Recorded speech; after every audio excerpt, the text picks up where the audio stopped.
drevená podlaha pre vás nie je vhodná. Teda nie je vhodná, pokiaľ nemáte radi pekný priestor, nemáte radi estetiku, nemáte radi dotyk s prírodnými materiálmi.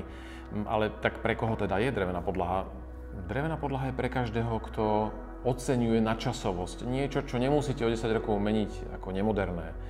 Drevená podlaha totiž to je úžasná vo vytváraní priestoru, vo vytváraní charakteru a je absolútne odolná voči módnym trendom. A keď je starostlivo vybraná, tak naozaj nemusíte riešiť desiatky rokov, čo s podlahou. Stačí sa len o ňu dobre starať. Drevená podlaha je vhodná pre alergikov, pretože je antistatická. Je vhodná pre tých, ktorí majú radi dobrú akustiku, pretože tlmí zvuk.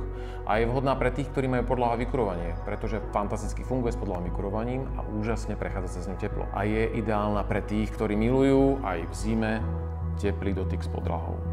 A čo je pre vás drevená podlaha vhodná alebo nie?